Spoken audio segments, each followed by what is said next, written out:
Are you all good? Yes. Each every moment is the time there to see how God is being with us. Because since we are born again, as God promised, He shall be with us all the time. So no matter how difficulties we are going through, it's not just to leave us as the difficulties, but we shall remain with Christ by the grace. So though we are facing many challenges in our life, I believe that God bless you continually. Today let's talk about book of John. John chapter 1. Book of John chapter 1 from verse 35 to 42. John chapter 1 from verse 35 to 42.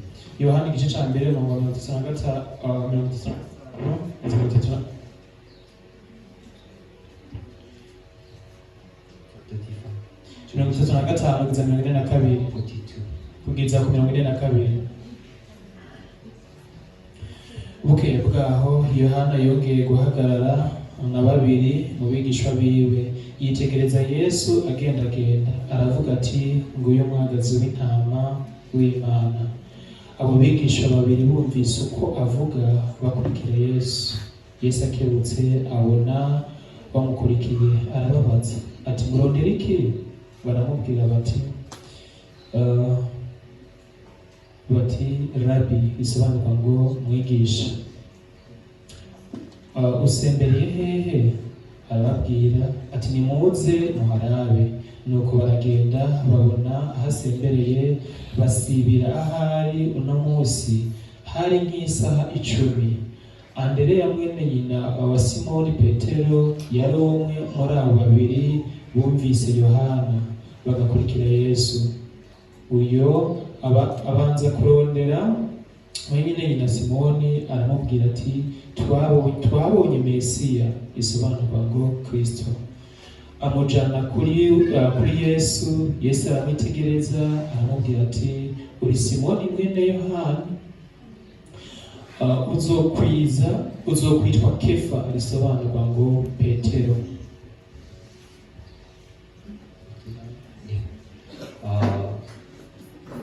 We have to understand about salvation clearly.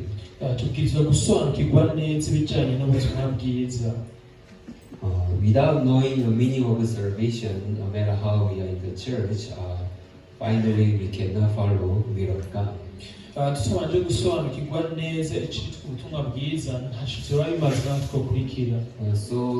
So many people in the world, without knowing what is the salvation, and they are just facing themselves in the church.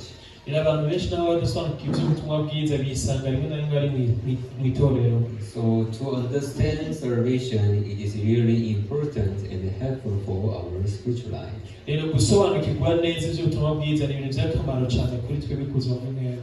Just people knows what Jesus Christ has done. And yes, I understood, now I know, I believe. But though they know what Christ has done, but if Christ is not really staying in their heart by faith, then though they understand the gospel, but the life that they live, it has nothing to do with the salvation. So what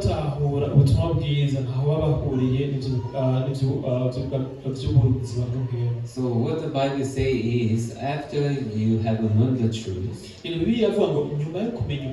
but there are people who go back to the former life. It seems like dogs, which he vomit and he went and he again. So that is how Jesus Christ talks about people's salvation. If after we know the truth, if we go back again, before. igihe tumenye ukuri hama tugasubira ku vya kera, It is the same like we are eating like dogs. The one which he vomit, he eat again. twisanga tumeze nka za mbwa zizakurya ivyo zadashwe. Yeah, so we have to know and understand about salvation clearly so that we can do right spiritual life. Rero tubwirizwa gutahura neza ivyo ubutumwa bwiza hama tugakora twisuzuma kumwe bivanye n'ivyo twatahuye. Salvation is bringing unity with Christ. Agakiza bisigura ngo gufatana n'Imana. So after salvation, we are not just living alone, but living with Christ in faith together. Nyuma yo kwakira agakiza no gutahura ubutumwa bwiza ntituba tukicibana ahubwo tuba dusigaye tubana na Kristo tujana mu buzima bwacu. So that we are not able to separate from the Christ again. Rero nico tuba tugishoboye gutandukana na Kristo.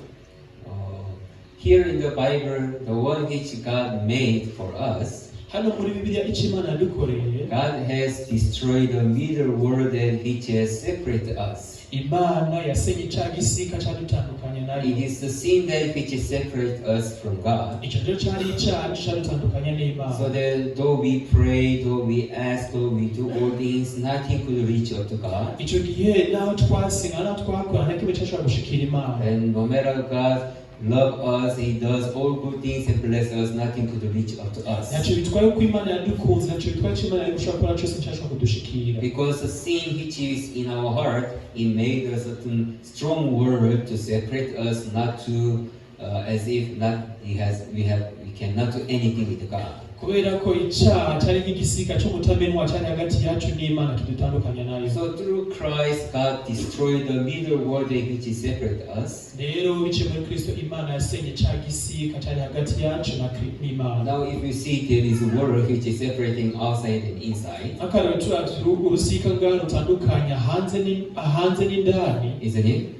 But if we destroy this wall, ariko tumaze gusenya rwo rusika, now there is no separation there which we can distinguish we are in or out like this. Wicho gihe tubomoye kwa ruhome nta kuvuga ngo hani hanze cyangwa ni indani. So that's how once we destroy, now it became one. It's connecting together. Umaze gusenyuka mu ico gihe biba bifatanye bisigura ngo byose bibaye kimwe. So through the Christ, that is what God has made it between Him and us. Rero biciye muri Kristo nivyo Imana yakoze hagati yacu nawe. So there is no separation now in our heart. Nta tandukaniro riri kiri hagati yacu nawe. Really, we can share everything with the Christ.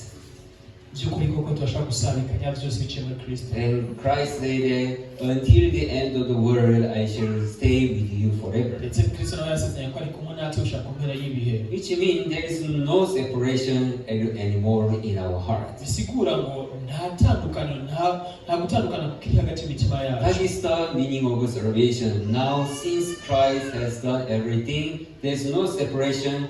He is with us all the time. Iyo rero niyo nsobanuro y'agakiza bisigura ngo Yesu yamaze gusenya byose ubu nta tandukaniro hagati yacu muri buzima bwacu. So in our life we cannot ignore Christ. Mu buzima bwacu ntitwe kwirengagiza Kristo. In our heart we cannot ignore or despise Christ. Mu mitima yacu ntitwe kwirengagiza cyangwa dusuzugure Kristo. No matter what kind of life that you live in this world. Ntacyo bitwaye ubuzima bwose ushobora muri ino si. Always our heart has a connection with the Christ, so always it works together in our heart. Igihe cyose twaba dufite ubufatane n'Imana kandi Kristo abakorana natwe. Though we are in difficulties, but we cannot just send Jesus Christ away. Nubwo twaba turi mu bigoye dushobora kuvuga ngo reka twirukane Kristo aje kure. Jesus, I don't like you.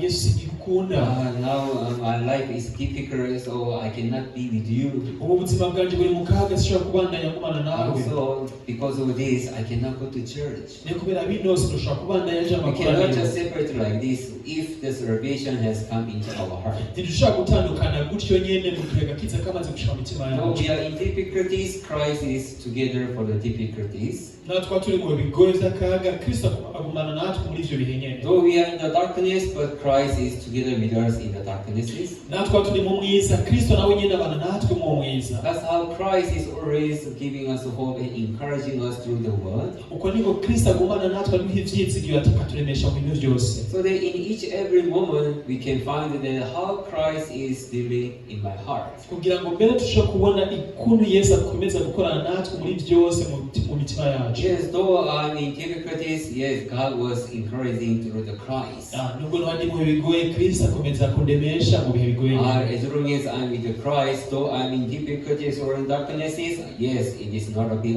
problem. Yego ni mu bihe bigoye ariko mu gihe kumwe na Kristo ibyo bihe bigoye tumara kumwe nawe. Yes, that's how Christ is being together in our heart and always work in our heart. Rero uko niko Kristo abana natwe kama mu mitima yacu misi yose. So wherever we go, wherever we do, iyo tujya hose ibyo dukora byose, we can make such a business with the Christ continually.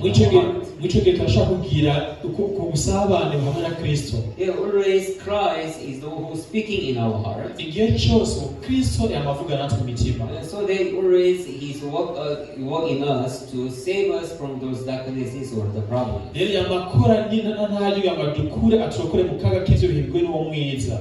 So not able to separate from Christ, no matter how we are, it is the meaning of the salvation. Rero gutandukana na Kristo niba gifise isiguro y'agakiza. So that's how we unite with the Christ. Uko rero niko twafatanye na Kristo. We go always we are being together with the Christ. Aho tujya hose twama turi kumwe n'uwo Kristo. Always we have a heart of Christ. Igihe cyose twama dufise umutima wa Kristo. And always we listen word from the Christ. Igihe cyose twama twumvise ijambo rya Kristo. So that though I have so many desire to follow my flesh, kugira ngo nigere bafise ibyifuzo byo kurwanya Kristo. But because of the voice of Christ, we deny myself and follow way of the Christ. Ariko none kubera ijwi rya Kristo bituma niyanga nkakurikira Kristo. Though we have a certain evil thought and evil heart, nubwo bafise umutima runaka umeze nabi n'ivyiyumviro bimeze nabi, but because of Christ who is in me and work in my heart, ariko kubera uwo Kristo ari muri je akorera mu mutima wanje, we can find that how Christ is filling over my heart not to follow those evil things and evil thoughts. dushobora kuvumba tukabona ngo Kristo nyine adukwegera gukurikira apana gukurikira ivyiyumviro vyacu. That's how we are resembling image of the Christ. Uko niko dushobora gushushanywa rero na yashusho ya Kristo nyayo. But so many believing in God and attending the church, benshi barakurikira Imana kandi bakitabira amakoraniro without knowing what is the true spiritual life. Ariko badatahura vyanyavyo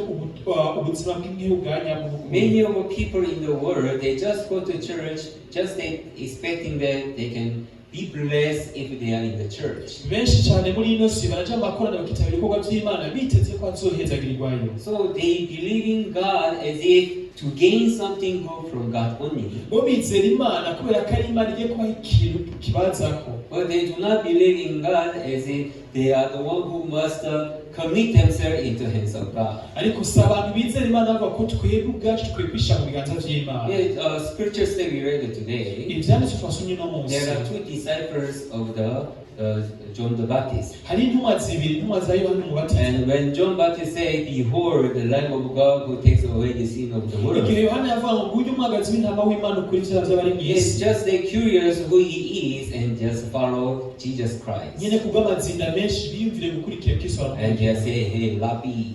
Barashika baravuga ngo hey Rabbi. Hey, Rabbi is the teacher.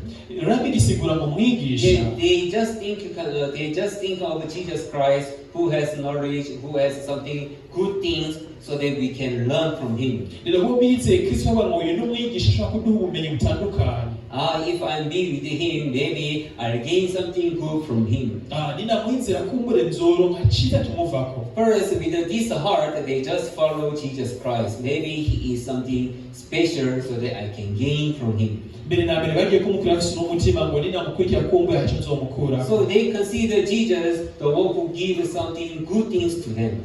Bafashe Kristo nk'umuntu atanga ivyiza. With this mind, they follow Jesus Christ. Kumwe no mutima barakurikiye Kristo. But after they listen from the Jesus Christ, nyuma yo kumviriza Kristo, finally they discover, Jesus is not just a rabbi, but he is a Messiah. Mu nyuma bavuga ati Yesu umwigisha ahubwo ni Mesiya. Messiah is who saved our life. Mesiya n'ukiza ubugingo bwacu. Yes, then I met Messiah and it became great happiness in their heart. Nahuye na Mesiya atumegira gahimba mu mutima wacu. So he go and his family and then inviting people to come and see the Messiah together. Rero bace bagenda mu miryango yabo barigisha baraheza baramamaza baravuga ngo bahure na wa Mesiya. Like these people, there are people who just believe in God as if God who providing good things for us. Hakunire kwa bigishwa n'abantu muri ino se usanga bizera Imana nkuko ari maze kubaha ibintu. Not believing in Christ as a Messiah to unite unite together. atari kumwizera nka Mesiya aza kubana nabo. But they believe in Christ as if someone who providing good things, blessings, and good knowledge and wisdom in our life. Ariko bizera Kristo muzobaho ibyiza muzoshobora guhezagira ubuzima bwabo bwa misi yose. So problem is if they don't see any profitable things when they are following Christ. Iki kibazo ni iki mu gihe bataronse iby'inyungu bungutse kuri Kristo. Anytime they can just separate from God. Umwanya wari wose bashobora kwisanga bavanye na Kristo. Though I believe, though I attend this church, but nothing good comes from God, so why should I be continuing? Naho nizera naho nkurikira Kristo nuko atakina mukuye ko nogumya kukwizera gute. Yeah, so anytime they are ready to follow their own decision which can bring a profit in their life. Igihe cyose abisanga bari muri za ngiyo z'ukumi ngo gukurikira kuko hari icyo baza kunguka. Yeah, so they are just considering church, considering Jesus, the one who are there just to give me good thing in this world, in this life. Mwico gihe babari babantu nyene bizera Kristo ko ari umuntu azosha kuba ivyo bakeneye bya misi yose ubuzima bwabo bwa misi yose. That's why they are attending church and worshiping sincerely, even praising with all their heart. Ico gihe cyose bakora heza bakora tanzira basenga n'imitima yabo yose. Yeah, but the way how we believe in God, it is really we must be saved with the word of God. Ariko uburyo twagombye kwizera mu Imana ni uburyo butuma tumbera nyine nk'Imana. Yeah, so we have to understand our salvation clearly. It is something very important point of our life. Tubwiza gutahura neza ibijyanye n'agakiza kugira tumenye yuko ari cyangwa mu buzima bwacu. Yeah, God was preparing a blessing for us. Imana yaduteguriye imigisha. But blessing that not coming according to our desire. Ariko imihezage itavanye n'ukuntu twifuza. Blessing that which is not coming from according to our wishes. Atari imihezage ivanye n'ibyifuzo by'iwacu by'umubiri. But blessing that which is there when we follow will of God together. Ariko imihezage ihari mu gihe dukurikiye ugomba kw'Imana. Yeah, when you believe in the Christ. Mu gihe twizeye Kristo. Once we stand on the faith. Igihe duhagaze mu kwizera. All the things which God prepared for us. Ibintu byose Imana duteganirije. Surely we can find out. By'ukuri ko tuzobibona. But people, when they believe in God according to their wishes and according to their own understanding. Ariko abantu bizera Imana bivanye n'ukuntu babyifuza bivanye n'ugutahura kwabo. Yeah, sometimes it do not match with their thought and their wishes. Rimwe na rimwe akenshi tuzosanga bitashobora gufatana n'ibyo biyumvira. That's why they misunderstand about God. Though I believe, though I follow, but nothing good is coming in my life. Because people are expecting that God should be immediate according to how they want, how they wishes. So they asking God, please, you do the one which I want. Please God, you give me the one that I'm asking. Yeah, that's how people are believing and expecting things from God in the church. Yeah, the way how these two disciples follow Jesus. Jesus, yes, you are a rabbi, so that you might have a bigger knowledge than us. Yesu uri mwigisha ufite ubumenyi bwinshi mu byo gusoma twebwe. So that if I follow you, maybe I can gain something good from you. Mugendo ukurikira nizera neza ko ndoromye So Jesus, now you tell me something. Yesu yanyigisha. So that's how they begin to follow and they try to listen from him. But finally they found it's not just good knowledge. But he's talking about our life. He's talking about our salvation. How he is there to forgive all our sin and to die on the cross. So he is the Messiah. So that's how their heart is connected through their life. So now relationship what they have with Christ is no longer lovey, but it is the Messiah who saved them. Through this Bible, the one which God is talking about is your life. And that is the main point that what God is talking about in this Bible. ikigwa nyamukuru kiri nyamukuru kivugwamo n'ubuzima But bwacu. so many do not concern about their life through this Bible. Ariko abantu benshi baje bafata ubuzima bwabo bisunze Bibiliya. The life that which I'm talking about is not a life that you are living in this world. Ubuzima ndiko ndavuga si bwa buzima mubaye mwiyo mu isi. I'm talking about eternal life that which God prepared after this world. Ariko ubuzima ndiko ndavuga ni bwa buzima budahera bumwe Imana yateganiriza. So many concern about life that they are living in this world. How am I? Ariko abantu benshi baje bagwana babandanya gusa bwa buzima babamo bw'umubiri muri What isi. should I do so that I can be blessed in this world? Ndeka no kuri kigwa sho kwezagirwa muri ino si. What good things I might have to do so that God may bless me? Ndeka no kuri ki muri ino si kugira ngo Imana isho kwameza There are yera. lots of people concerned about life there to live in this world. How am I supposed to be so that God bless me? Abantu baje babandanya gubuza muri ino si bagwa ngo mbega no kuri ki kugira ngo Imana isikumezagirire. That's why so many people think that if I do good, if I help people, if I obey the Lord, then surely I can be blessed. That's how people understand. Shituma abantu benshi baje batabara bakanibaza ngo mbega no kuri kiza gute mbega no fasha abantu kugira ngo izo ntizagire. Most of people are focusing on the life that they are living now in this world. benshi bahanze amaso bakora muri ino si. But through this Bible, the word which God talks about is eternal life, redemption, the way how you can be saved, how you can be forgiven. Ariko ubuzima biri kiravuga ngo ubuzima bw'ukuntu ushaka gukizwa gukira ubuzima bw'iyo bidashira ubuzima ushaka kuba ubutunganyura gahore. So that after this life, how you are able to have eternal life after this world. Kugira ngo nyuma y'ubuzima two twabona muri ino si ubuzima bw'iyo bizoshira bitazoshira buzoba. That is a blessing that which God prepared for us. Uwo ni umuhezagire Imana yaduteganyirije. In the world, already sin has come in and everything has been spoiled. Rero muri ino si icyaha kimaze kuhaza byose byabaye umwaka. So no matter how much we try, there is nothing, no life that which can rejoice forever in this world. Nacyo twakora ngo dushobore gutuma ubuzima bwo muri bino bihe bushobora kuba uburyoshye. There is no one who can be free from the death in this world. Nta n'umwe ashobora kwidegembya ku rupfu muri ino si bifasha bw'isi. Do you know the caterpillar? Mwamuzi Caterpillar. Okay. When you see the insects here, mwamuzi agakoko for gasaza. example, the butterfly. Turavye n'inzerere. Do you know butterfly? Murazi umunzerere? Yes. When he was he born as a butterfly immediately? Akanyugunyugu gikavuka kavutse ari akanyugunyugu bwa mbere. No, right? He born with like a Kavutse ari akanyabwoya. small, right? Akantu gato akanyabwoya. Something going on the leaves like this, kagenda karagira gutya. and they're eating leaves, right? Ugasanga ko hari utuntu tw'udusaza. After some time, Ariko haciye umwanya he became he covered with something his body.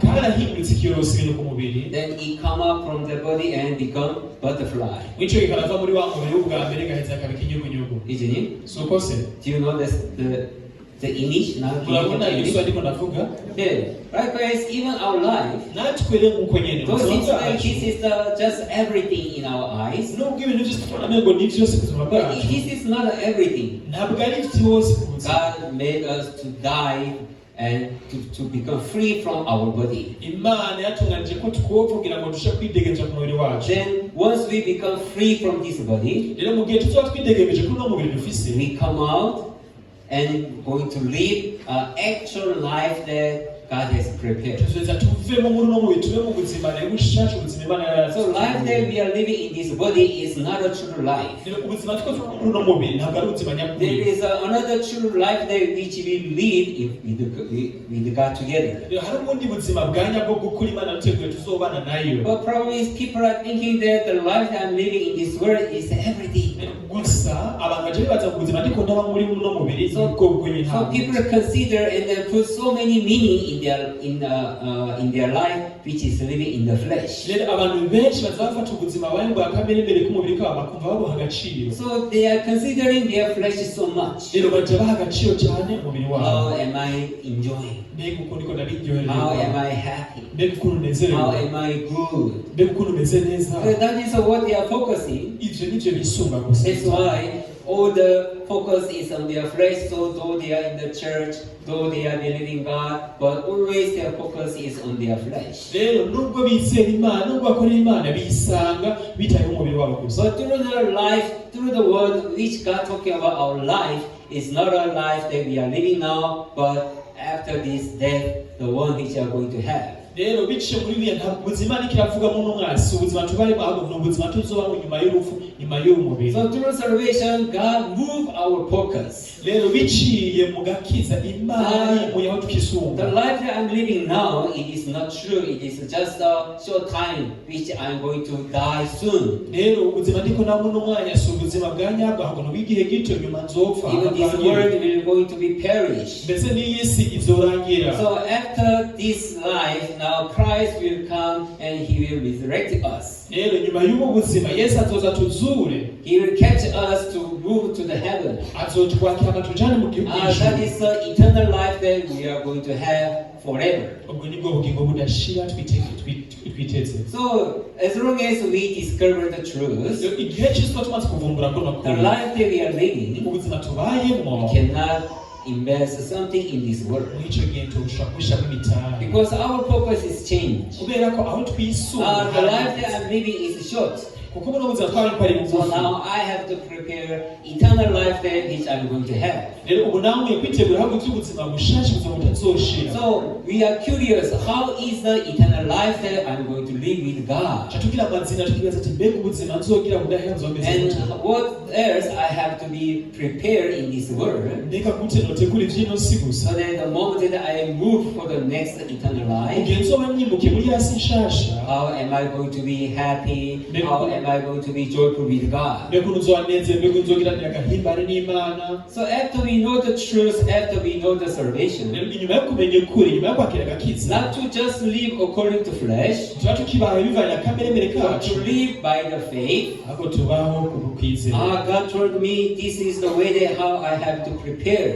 Imana yambwiye ngo uku niko nkwiye kwitegura. Then when I follow this, surely God will prepare a lot of a blessing in an eternal world. rero nakora nk'uko Imana yabivuze kuno Imana zobaniguriye byinshi bitandukanye mu buzima bwa bushasha. Now let me invest my life for the future, not for the things which I'm facing now. rero reka nshire imitahe muri kazoza apana muri buno buzima niko nawo muno mwanya. That's how we are able to change our heart and commit myself into the hands of the Christ. rero uko niko dushobora guhindura imitima yacu hama tugakurikira Imana. These things, yeah, though I can enjoy now, but it is not something important right now. buno buzima nubwo ndimo ndabiryoherwa bino ntabwo ari iby'agaciro. For me to give myself for this thing, for the way of God, for the word of God, for the will of God, it is not my blessing.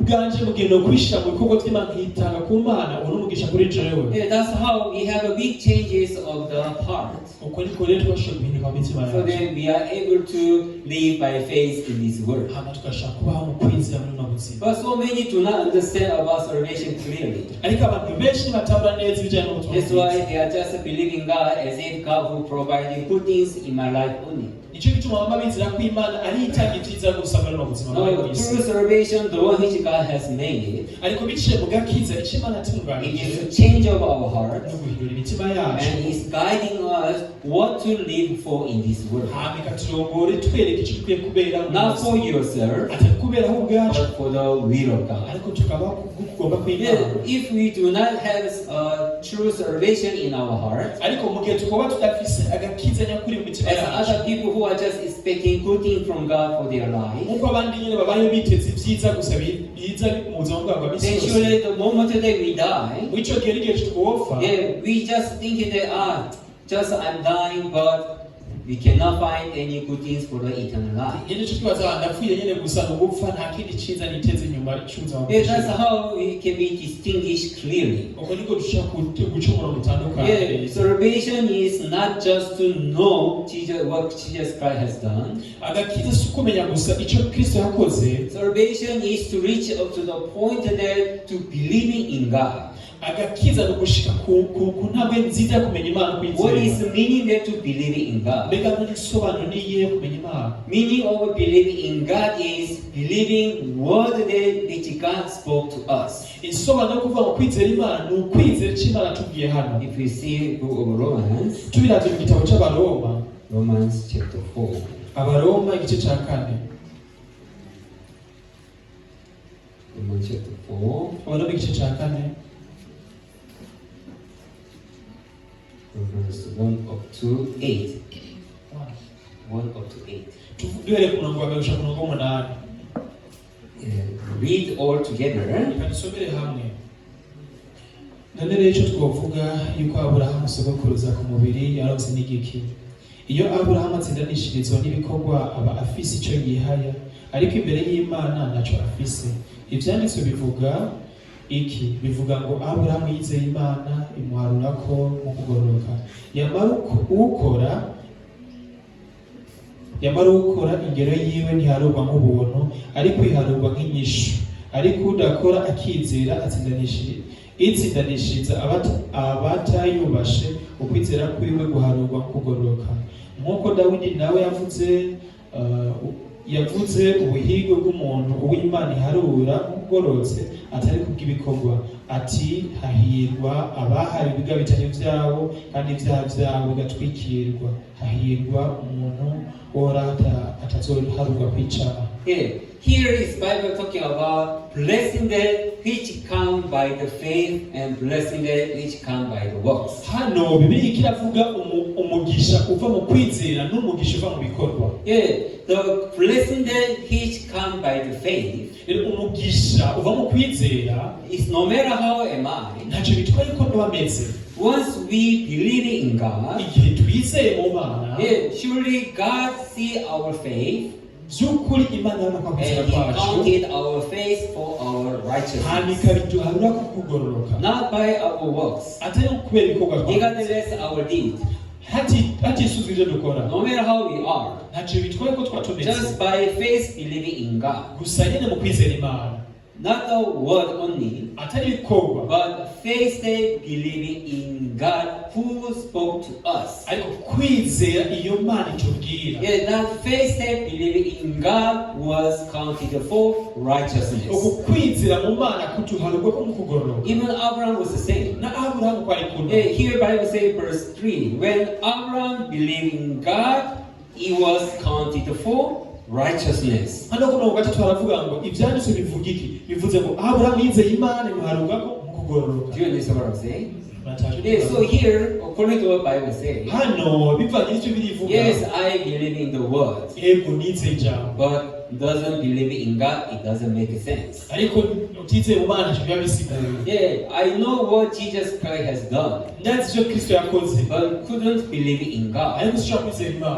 It cannot make sense like that. If we do not believe in God, even the word of God, we cannot say I am believing in the word of God. Believing word of God means also I am believing God. That's how it must be connected together. Yeah. When God say I forsake you, I wash you, you justify. You are justified. We must believe in God who said that word.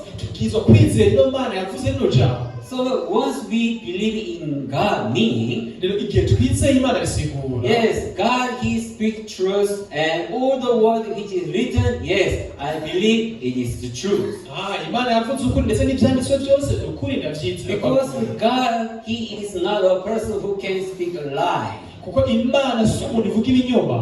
I believe in God, meaning all the word which is written in the Bible, yes, I also believe.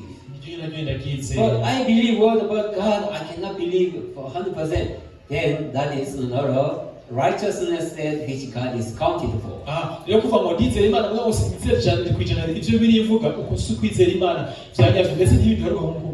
understand? Word of God and God, it is together. It cannot separate. It's not a different thing. Word of God and God is one. So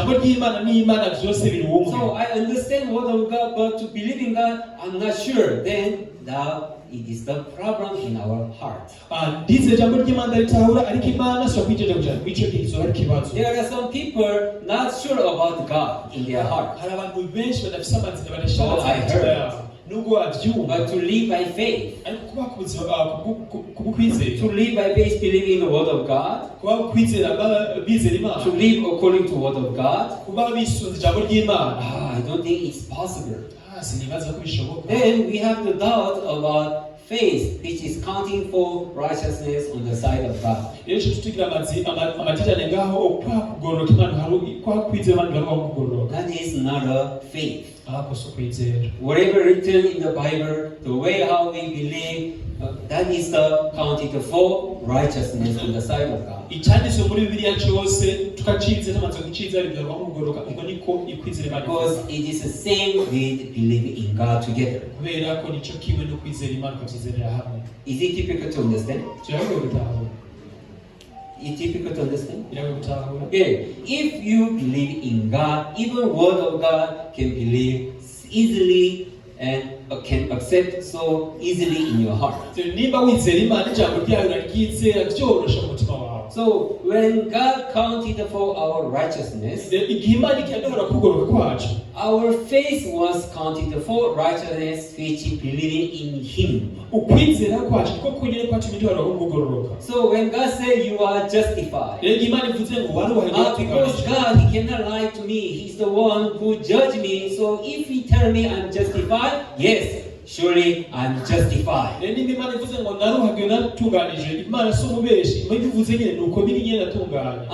He told me I'm righteous, surely He finished all my sin. That's why He tell me I'm righteous. That's why, yes, I can say I'm righteous. Yeah, no matter what God says, because we have a faith that believing in God. So if God told me you are no longer sinner, now you are righteous, you are perfect forever. Yes, God, amen. Yes, God. Of course, you are the one who can tell me the truth only, so I follow you. Yeah, through their salvation, now God is beginning to show us which kind of life that you are supposed to live in this world.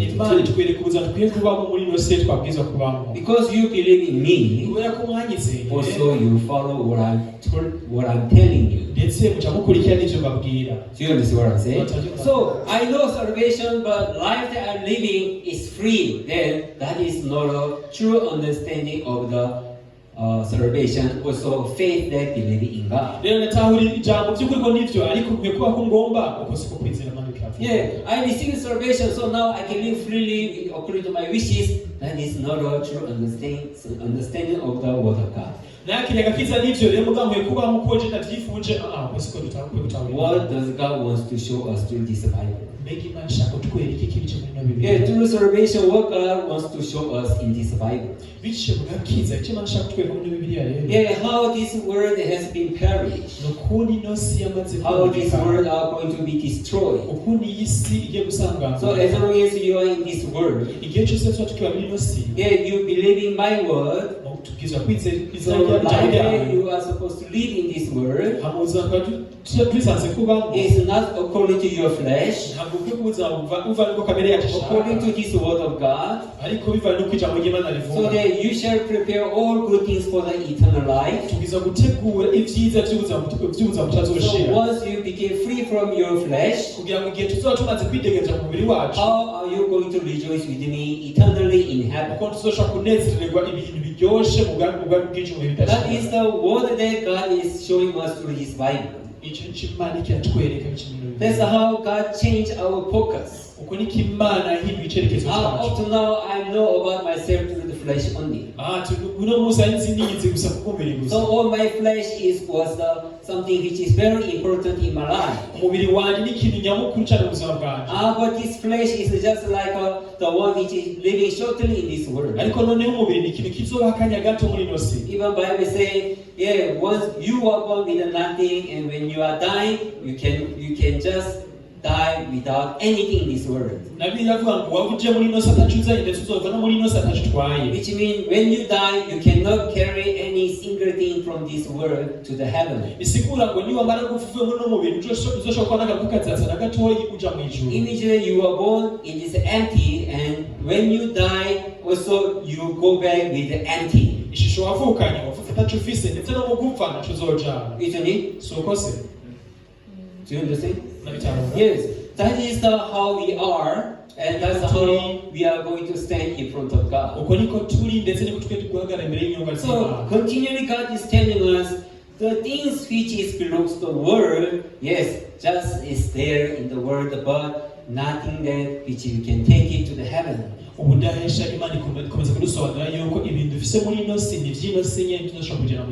is meaning to invest your time and yourself for the things of the world? It's better you commit yourself in my hands and follow my will and do my will, so really you can find all the blessing in heaven. So that once you have become free from your flesh, you can rejoice with the things which you prepare for heaven. So God is filling our heart to prepare for the eternal world, not the things for in this world. But Satan is deceiving the people. They are expecting good things in their life, in their flesh, in this world. So they are expecting good things which God comes from, good things which God provides for us. That is only what they are focusing on. So if they do good, yes, God will bless me. Yeah, that is what this Bible talking about, Romans chapter 4. Yeah, after the blessing that which is coming from God through their works. Yeah, when they do good, if they see themselves, I'm doing well. God, you see how I'm humble, I'm sincere. God, you see how much I'm trying my best. Yeah, so God, now please you help me and bless me and makes me rich. Yeah, blessing that which they expect through their works. That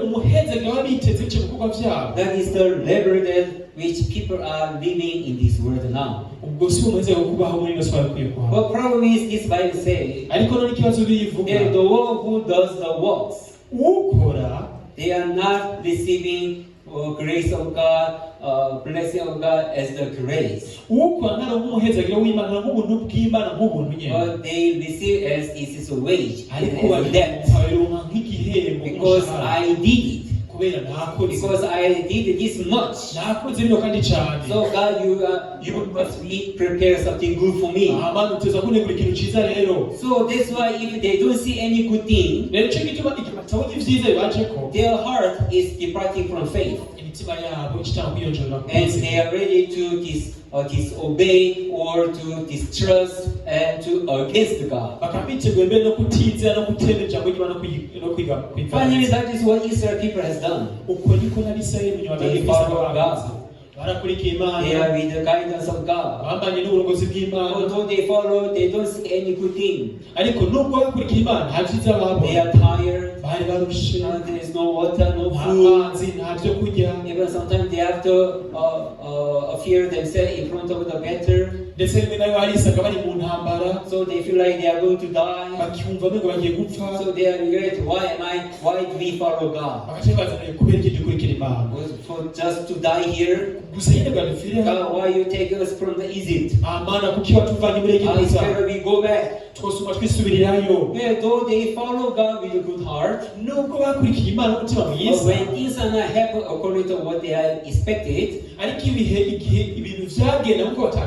believing in God anymore, they just depart from God. God is no good. God doesn't do according to what He wants. So what did they believe? Finally, they are not believing in in God. mu nyuma batanga gusanga They batizera believe Imana God and Asera. batanga kwizera abayari They n'ashera begin to worship other idols. batanga kugurira zindi bigirwamana And he became eager in front of God, and finally God cursed those people. rero byabaye icyaha gikomeye imbere y'Imana imbere y'abavuma Really, even we also have the same heart like Israel people. natwe dufite umutima nk'uw'Abisirayeli God, yes, the one who can do good thing for me. Mana yeguriye Imana ishobora kunkorera ibyiza Yes, the one who can bless my life. Imana ishobora kunzanira ubuzima The bwanjye one who provide good things in my life. Imana ishobora kumpa ibintu byiza mu buzima bwanjye That's how people understand about God. uko niko abantu batahura Imana They do not believe in God, the one who saved my life from this evil world, ariko si abantu bizera Imana ya Mana yadukura muri ino si mu kibi cy'isi and who prepared my eternal life for the future, ndetse Imana yanteguriye kazoza ubuzima butazoshira muri kazoza so that after this life I'll be with God and I'll rejoice with God. inyuma y'ubwo buzima nzobana n'Imana nzomambanye n'Imana People do not believe in God who prepared my eternal life. abantu ntibizera Imana ntiyategura ubuzima bwabo But butazoshira people are just following God, just blessing over their life in this world. ariko abantu bakurikira Imana biteze ko ibahezagire baha imyizerere yo muri ino That's si why in their heart, let me try to do good. icyo gituma mu mitima baba ngo reka ngerageze gukora Let me neza try to be sincere. ngerageze kuba umunyabwira Let me try to be humble. ngerageze kuba So umuntu aciye that bugufi God may prepare a blessing for me. kugira ngo Imana ishobore kuba imihezagiro God, itandukanye you see how much I suffered, O Lord. abantu babona ingene ashobora kunanirwa muri ino si God, you see how much I obeyed you, O Lord. abantu babona ingene ashobora kugambukira So kenshi God, please, you may bless my life. Mana ndakwingiza ntuhezagire ubuzima So that bwanjye I am not facing any difficulties and problems. kugira ngo sinongere guha n'ibindi bihirwe n'ingorane I Mana don't have any sadness. Mana sinongere kugira umubabaro Yes, I become very rich. Mana ashobora kuba umukire Yeah, that's for that reason many people are believing in God. iyo niyo mpamvu abantu benshi bizera The Imana Bible says that is not a faith that is counted for righteousness. ariko biravuga ngo siko kwizera ntibaruba mu kugororoka The faith that which can counted for righteousness is ukwizera guharwa mu kugororoka no kuvuga iki the one who saved me, n'urya yakijije the one who saved my life. warokoye ubuzima bwacu That is the faith that which can counted for righteousness. uko niko kwizera konyine gushobora guharwa mu kugororoka Yes, Lord. Praise Jesus. Yeah, this is something very important point there to understand about our righteousness. aka ni akantu nyamukuru ko gutahura no kwizera bijyanye no It's very important to know about the true salvation. ni iby'agaciro cyane kugira ngo dutahure neza ibijyanye no Yes, kwizera God lead us through the Bible up to the salvation. Imana iturongora ibice muri Bibiliya iturongorera Yeah, God's not focusing our life of this world. Imana ntitwareke iby'ubuzima tuba muri ino si Because real ourselves is not a flesh. kubera ko ngaha n'umubiri gusa It is a spirit that teaches in the body. iyo ibona mwemiri mu mubiri So that God works for our spirit that which goes to the heaven to live together. rero iyo Imana yitwareka ibyamwemiri mu mubiri kuko ari iziringana nayo Yeah, so as long as we are in faith and believing in God who saved my life, rero igihe cyose tuba kumwe n'Imana y'Imana yakize ubuzima bwacu really we are able to make a unity which you cannot separate again. rero icyo gihe tugiranira ubucuti bwa bucuti bw'intamenwa Yeah, that is the true meaning of salvation that which we must know in our heart. rero iyo niyo nsiguro y'agakiza twe kumenya imitima yacu Are you focusing on your spirit? mwaba muri ko mwisunga mwitwarika Spirit iby'intego that yacu which got saved. ibyamwe Imana yarokora Many people are thinking of the salvation for their life. abantu benshi baca bibaza yuko ngo agakiza ni kubw'imibiri n'ubuzima Life bwabo they're living in this world. In ubuzima their babayeho flesh. muri ino si muri kamere imbere yabo No, focus of God is not the flesh. ariko iby'Imana yisunga yose umubiri Focusing of God is your spirit. ariko Imana yisunga yitwarika What mu which zayo go for eternal life. zamwe muzanye tuzoba mu gihe So that udashira God bless you, our spirit, not our body at all. rero Imana ihezagira mwe muzanye ntabwo ari imibiri Yes, of course.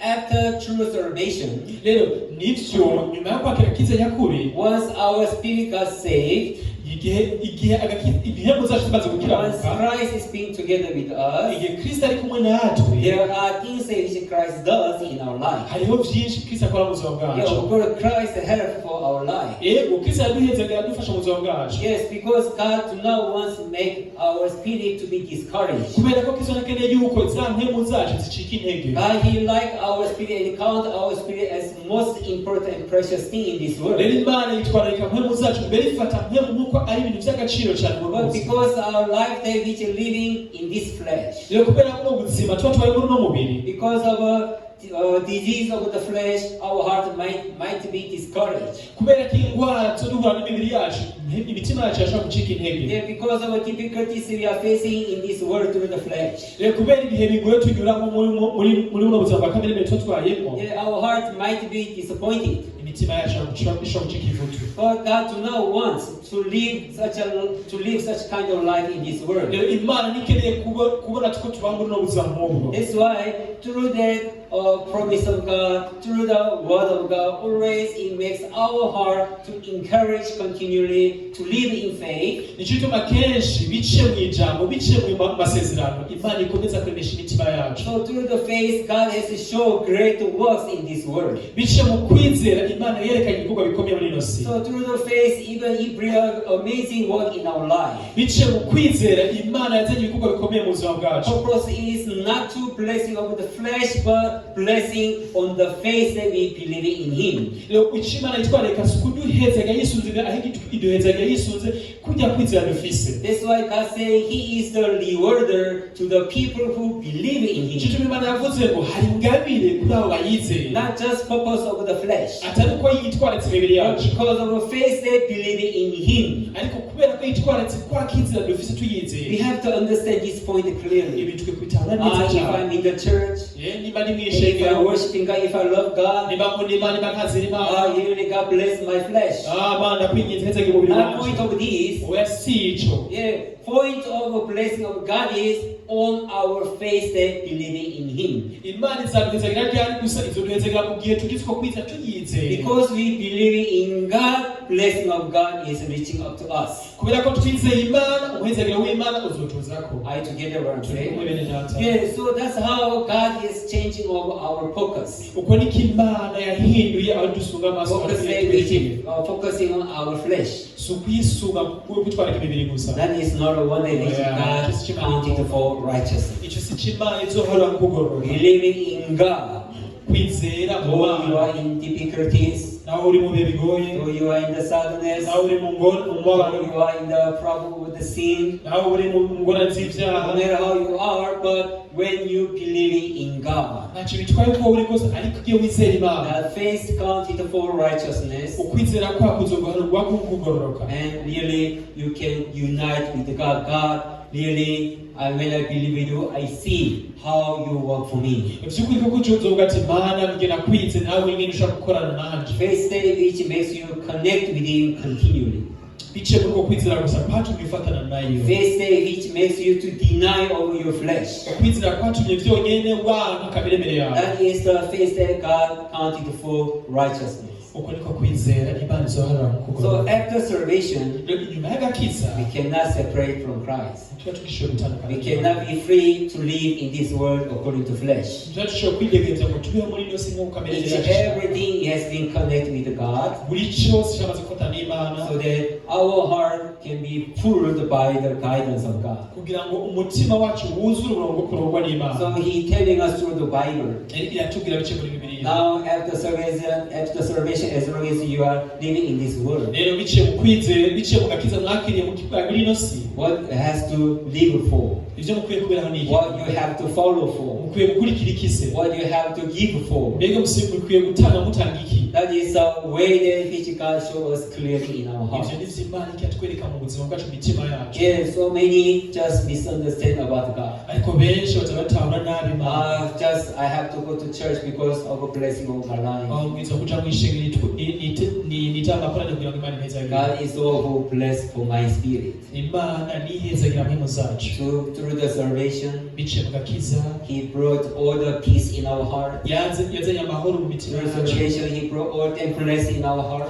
Biciye mu gakiza, Imana yazanye amashimwe menshi mu mitima yacu. He brought all the happiness in our heart. yazanye agahimbare karengeye mu That's mitima how He yacu. made our heart to rejoice with God forever. uko niko yatumye imitima yacu ishobora kunezererwa nayo ibihe bidashira. So no matter how we are or no matter where we are, ntacyo bitwaye ko twaba tuba, ntacyo bitwaye aho twaba turi. always there is a heart that which is sharing with Christ together. Igihe cyose twaba twisanga imitima yacu ikiyasangira igira ubusabane na Kristo. So though Satan is trying to read our life to enter into the temptation or in the desire of the flesh. ntacyo bitwaye ko satani yogerageza kuturongora mu bigerageza akatuma no kwifuza kwa kamere mbere yacu. We know clearly, this is not a way that I have to go.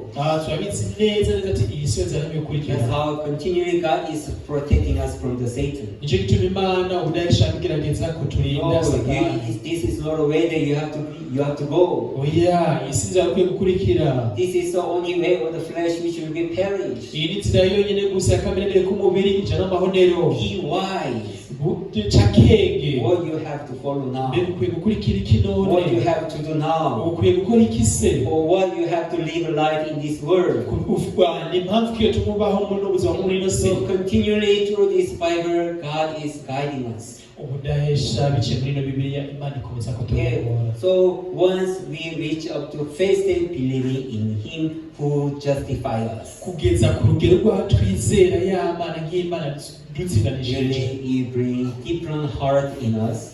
Mw'icyo gihe by'ukuri nta mutima utandukanye muri twebwe. Bring a different life in our heart. berekana ubuzima butandukanye mu buzima bwacu So that we are able to commit ourselves into the hands of God. bigatuma mbere dushobora kwitanga mu biganza byayo. God, you are the one who speaks me the truth. Mana ni wowe wenyine uvuga ukuri. So that I can hand over everything in your hands. nicyo gituma buri byose neza gutanga mwisero What byose kuri you wewe. tell me, that is what I do. ibyo umbwira nibyo nkora. Even in this world it's the same. ndetse no muri ino si ni kuno nyene bihe. There is a comment in this world. muri ino si hari abantu b'abayisilamu. And when you listen to one which they are speaking, mu gihe uri kurumvira icyo bavuga seems like they are speaking truth. ntego bigaragara ko bavuga ukuri. Everything like real. byose bigaragara neza ukuri. Okay, that's why we open heart and then we give out money, even we give out everything that belongs to me. gituma twugura imitima yacu tukabaha amahera tukabaha ibintu byose twegukiye. But later we discover that it was a comment. mwiza kuvuga barafunga kiwani. Once we realize everything already late. igihe tubivumbuye byo kuvumbura byamaze We got lost kutwara everything. twamaze gutakaza byose. And we are regretting why am I doing like that? kwicuza. Why am I trusting Him? kubera iki Why namwizeye. I didn't doubt Him? kubera iki ntagize amakenga. So we regret, but there are nothing that which we can do. mw'icyo gihe natwe tugira kwidodoma muri twebwe cyo zabihinduye. It's not so. so kose. Yeah, even that's how Satan is speaking to us and approaching to us. uko niko satani no mukuza azatuganiriza gutyo nyene. Even Bible says Satan sometimes he approaching to the people as an angel. Yes, birangwa na satani goranza rimwe na rimwe akaza twegera nko kumenya mu marayika. That's how Satan is trying to deceive people. uko niko satani udahesha komeza kwegera abantu And once we accept, igihe this is such a good thing for me. ibi ni ibintu byiza nari nkeneye mu buzima. Yeah, even that's such an amazing thing for me. mbega ni ibintu bitangaje. Really, those things are really needed in my life. by'ukuri koko ibyo nari nkeneye mu buzima bwacu. Yeah, that's how people understand about the Satan. uko niko abantu benshi batatara But satani. the moment that once we get free from our flesh, ariko igihe tuzoshaka gutandukana n'umubiri we wacu are able to discover, tuzoshaka kubivumbura. I deceive. narabeshwe na satani. It was the voice of Satan. ryari ijwi rya satani. Why I didn't follow what kubera iki nakurikije ijwi rye. Why I didn't live according to what of kubera God. iki nabaye nk'ukuja mu Why I didn't focus on the word of God. kubera iki ntisunze iby'Imana Why I ikeneye. focus on my flesh. kubera iki ntisunze umubiri wanje gusa. Why did I focus on my life only? kubera iki gusa nitwaratse umubiri wanje gusa. I was so foolish. nabaye imburabwenge. In the moment that we regret so much. Now, brethren, what do you believe? bene data namwizera iki? Do you believe in God's word? mbega mwizera Imana cy'ukuri? So then, do you believe in the word of God the way it is? mwamwizera kuko mw'ijambo ryayo riri? Or do you listen word of God? cyangwa se nk'uko mwumva ijambo nyine gusa? Though important thing is word of God, important thing is the spiritual life, but even my life is important now. Mucambo muri bandi bavuga ngo nubwo biri uko ubuzima bwanje ni bwo bw'agaciro nubwo Imana imeze gutyo. Though God is telling me your spirit is the most important and precious thing. nubwo Imana imbwira ikabwira iby'agaciro. But even my body is very important. I must take care of my body. ndetse n'umubiri wanjye ni uw'agaciro ngiye kwitwararika. Though God says do not worry, I know what you need, so I care for your life. nubwo Imana ivuga ngo ntukiganyire ngo ndatse ubuzima bwawe ndatse ibyawe byose. God, no, I don't think so. I'm not satisfied with the way how you lead me.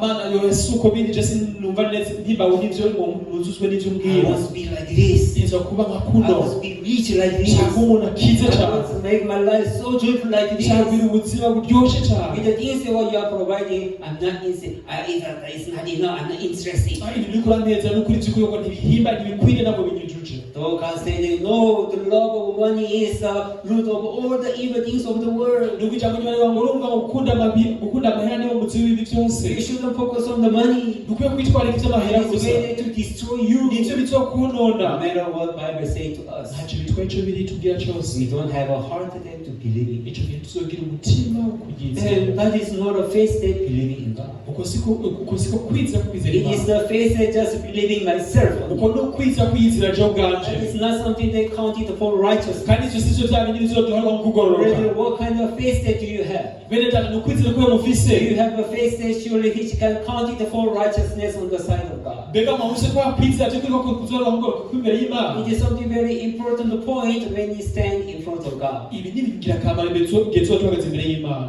Which kind of faith do you have?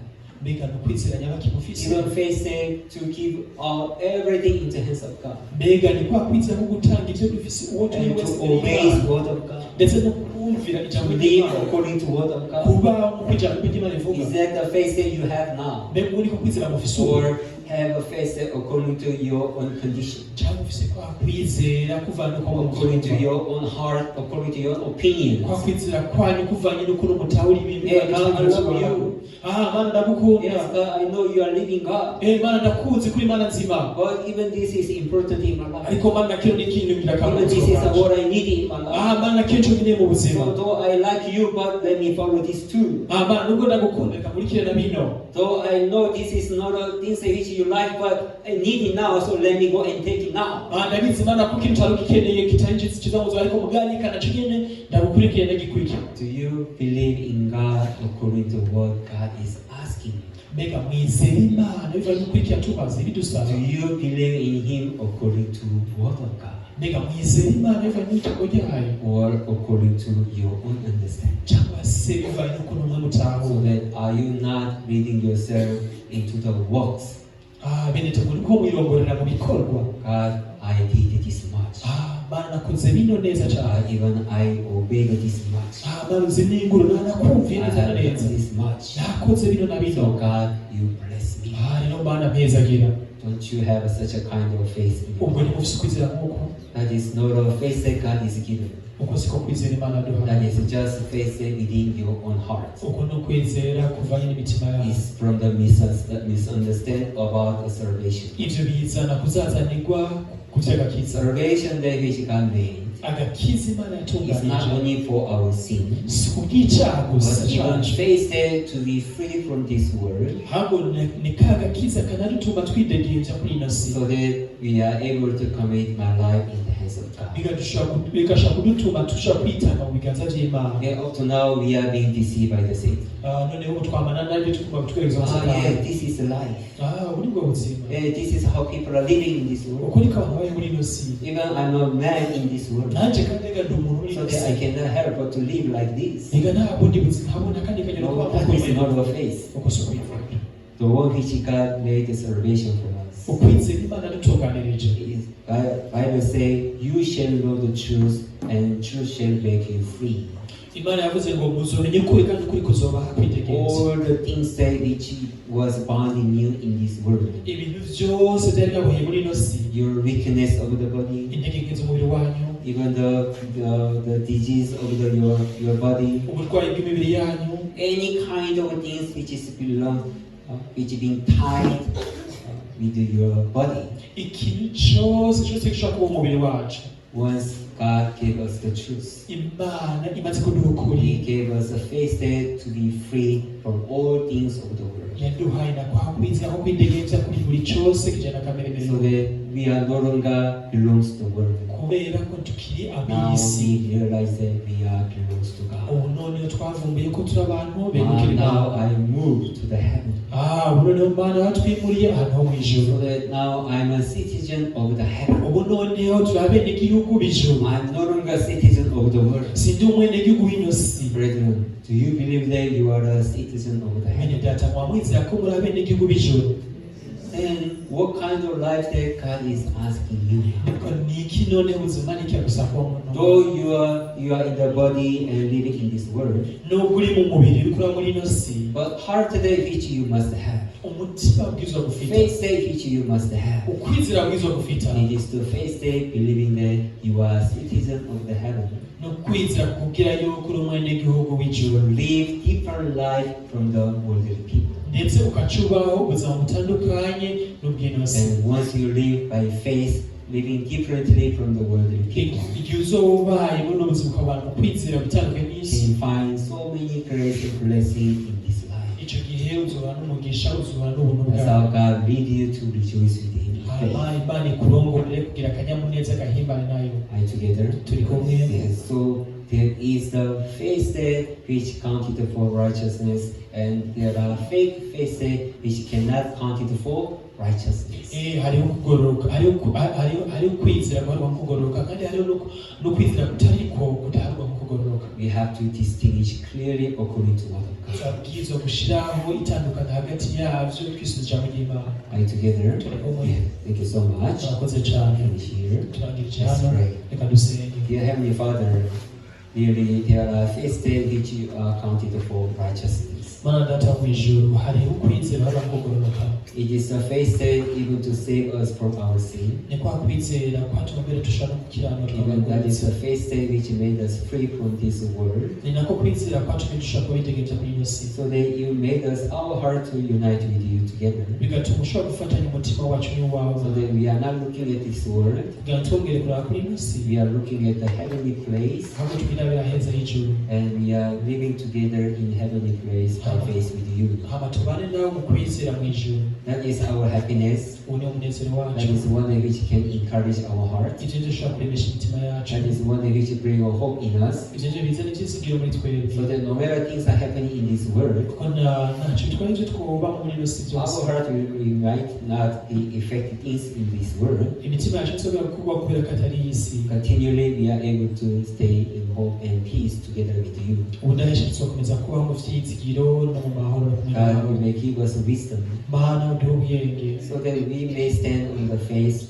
Kugira ngo dushobore guhagarara mu kwizera. Really we might live a different life from this world. Hama tube ubuzima butandukanye n'ubw'ab'isi. We are going to be used to fulfill your will. Hama ushobora kudukoresha ngo twuzuze ukugomba So we kwawe. might preach this gospel from your will. Hama twigishe buno ubutumwa bwawe bwiza kubugomba So kwawe. that really heavenly things can be a happiness in our heart. Kugira ngo ivyicushe kuba ibiduha akanyamuneza mu mitima yacu. You may also help all our brethren. Mana ndagusaba ubuhezagire na bene We data. know they are facing many challenges in their life, Nubwo baba mu bihe bigoye muri ino si, but nothing should be discouraged their heart ariko natwe bikwiye guca intege imitima yabo. because of the faith that we have in you. Kubera ko kwiza tugufise ku All Mana. our brethren shall rejoice, Bene data bose bazabagira akanyamuneza. and they overcome all the challenges, Bashobore kurengera ibibagora byose. and they may glorify your name, Kugira ngo barinde izina ryawe. so that really in their life they can see clearly how God you are speaking the truth to us. Kugira ngo bashobore kuvumbura by'ukuri koko ko muri Imana ivuga ukuri mu buzima bwawe. Really we are so much thankful for today. Imana dufise amashimwe menshi uno munsi. We pray in the name of Jesus Christ. Tubisenze mu izina rya Yesu Kristo. Amen. Thank you. Murakoze.